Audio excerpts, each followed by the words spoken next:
Hello, everyone. Richard and David here with another Ask the Lender show. Our special guest star is Kathryn Vatsula from Loan Depot. And Kathryn, what do you have for us? Did I say that wrong? No? So far, so good. Great to be here, everybody. So I thought we'd talk a little bit about some of the questions that, as a loan officer, we're going to ask potential home buyers. And it's a way for realtors to kind of understand, on the loan officer side, some of the things that we're looking for. So when you're out in the field, possibly, when you're talking to potential clients, you can maybe ask some of those questions as well. Perfect. That might be helpful when you're doing your buyer's consultation or just meeting with clients at an open house. Good. Well, what are some of them? So generally, when I talk to a client on the telephone or meet them in person, I like to have a conversation with them.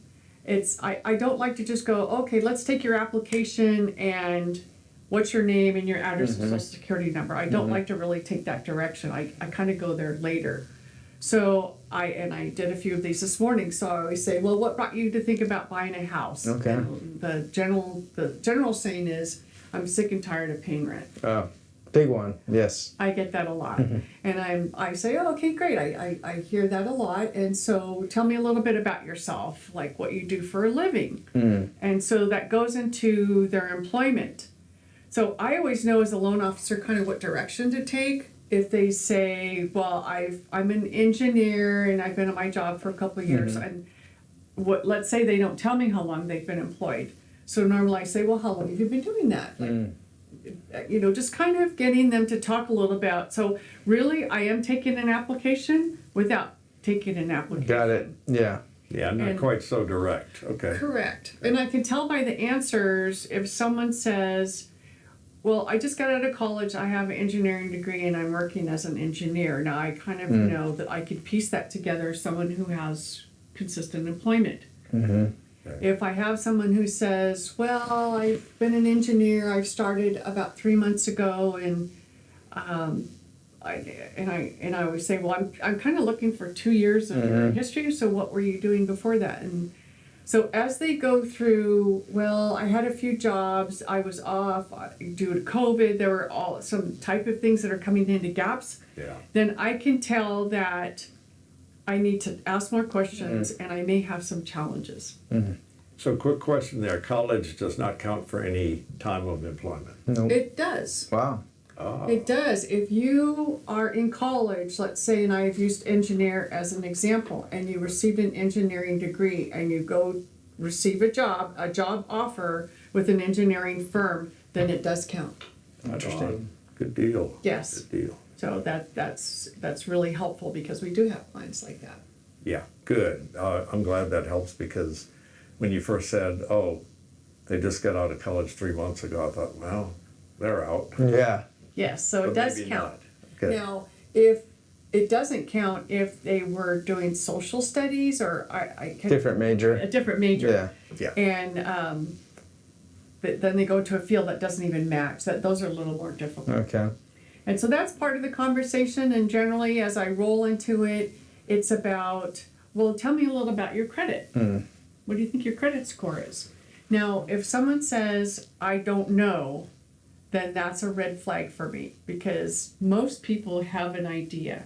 They're right? covering They have an idea of whether or not they made payments on time or not. Yes. whether it's good or bad. Yeah. Or if they say 15,000, that's not a good Right. score. Yeah, so I can generally tell something about the client if they know their credit score or not. If someone says my credit score is 800, I pretty much am going to believe them. Yeah. If they say, my Credit Karma tells me I'm 650, which is still fine, okay, I can go with that. It's just giving me a broader picture as to what direction I'm going to take with the client. So basically it's about having a conversation, and then also the last part of it is generally talking about do they have money set aside for the down payment and closing costs. And most clients don't really know that you have to have a down payment and closing cost. Right. And that's a big arena for us. That's why we always bring in down payment assistance opportunities. Good. So you covered basically why do they want to buy a house, their employment, and then money. So what else is there? Those are the basic three components. Credit.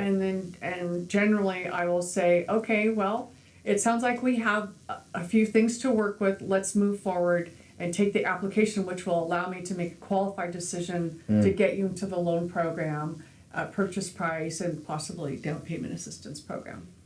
Well, that sounds a lot better than you just drilling them because, Yeah. you know, they're probably getting nervous already when they have to talk to you. Yes, and plus they're sharing with me their personal information. They don't really know me, and for the most part, maybe they were referred over by a trusted realtor, but they still don't know me, and people are still hesitant to give you their information.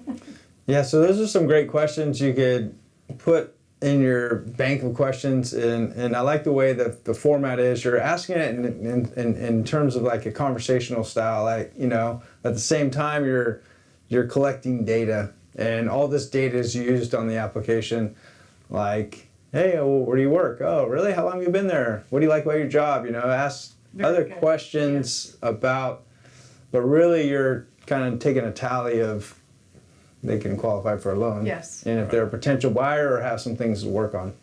Absolutely. Yeah. Cool. I Cool. like it. Well, What that's some good questions there, and now hopefully you out there know kind of some of the questions to ask before you even call Kathryn. So, All right, anything anything- else on that, or? I think we're good. All right. Well, thanks for watching this week's episode of the Ask the Lender Show. We'll see you guys on the next one.